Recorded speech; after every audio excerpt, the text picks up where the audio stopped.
Hello guys, welcome to my channel. आज मैं आपको एक कहानी सुनाता हूँ। एक रहस्यमय कहानी है। क्या सुनने के लिए तैयार हो?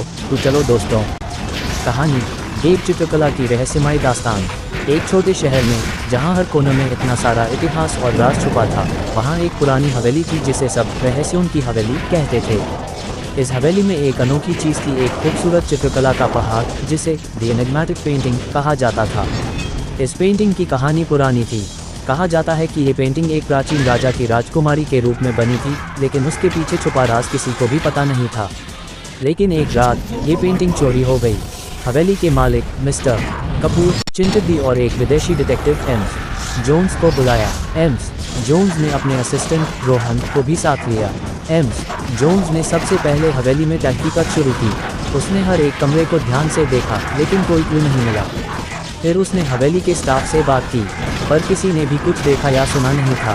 रोहन ने एक पुरानी किताब का तलाश शुरू किया जिसमें इन हवेली और उसकी इतिहास लिखा था। वो किताब हवेली के पुस्तकालय में मिली, पर उसका कुछ हिस्सा मिसिंग था। एम्स जोन्स को एक संदेह था, क्या ये पेंटिंग का राज इस मिसिंग पेज में छुपा हुआ है। उसने पेज को ध्यान से पढ़ा और एक छुपा हुआ राज मिला। राज ये था कि पेंटिंग के पीछे एक छुपा सेफ था जिसमें कुछ कीमती वस्तु रखी गई थी। एम्स जोन्स ने स्टाफ को और हवेली के स्थल के चारों तरफ जांच की। तब उन्होंने एक पुरानी दीवार को देखा जो दूसरी दीवार से जुड़ी थी। उसने देखा कि दीवार की एक हिस्सा हल्का सा हिल रहा था। रोहन ने यूज खोला और अंदर से एक पुरानी संदूक निकला। संदूक में एक छोटा सा बॉक्स था और उस बॉक्स में द एनिग्मेटिक पेंटिंग का एक छोटा सा फोटो और एक राज लिखा हुआ था। राज ये था कि राजा की राजकुमारी असल में एक चोर थी और ये पेंटिंग उसने अपनी चोरियों की यादों के लिए बनवाई थी। चोर अपने राज को छुपाने के लिए पेंटिंग के पीछे एक छुपा सेफ बनवा दिया था। फ्लैट मिस्टर कपूर को सब कुछ समझ में आया।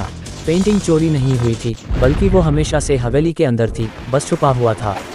सब ने पेंटिंग को वापस लगा दिया और हवेली को फिर से द एनिग्मेटिक हवेली के रूप में जाना जाने लगा। इस कहानी से सबने एक बात सीखी, कभी कभी छुपी हुई चीज़ों में हाई सबसे बड़ा राज छुपा होता है।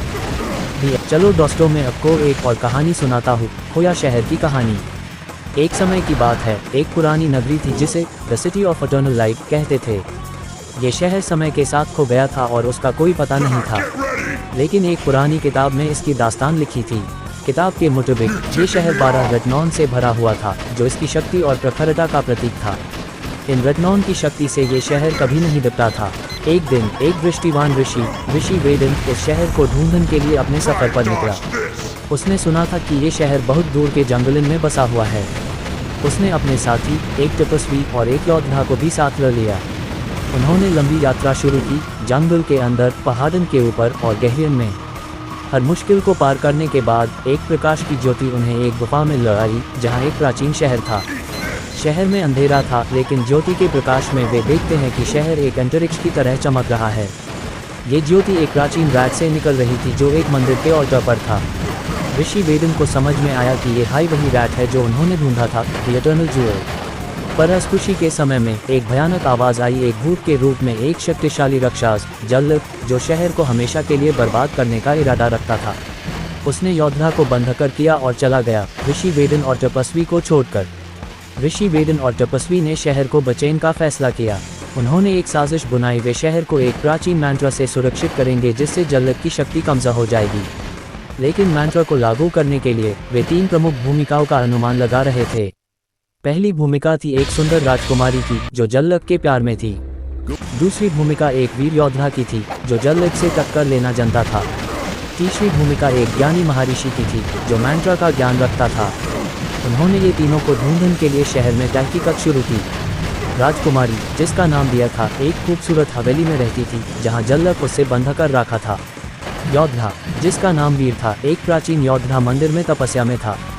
ज्ञानी महर्षि, जिसका नाम रमन था, एक गुफा में अकेला रहता था जहां वे दुनिया से दूर एकांत में मंत्र का अध्ययन करते थे।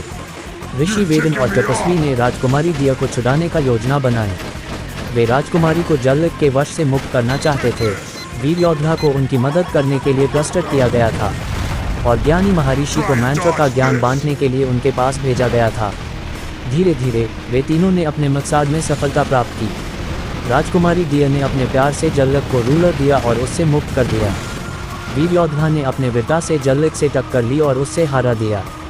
यानी महर्षि ने मंत्र का ज्ञान ऋषि वेदन और तपस्वी के साथ बांटा और वे साथ मिलकर मंत्र को लागू कर दिया। जल्लक की शक्ति कमजोर हुई और वो हार गया।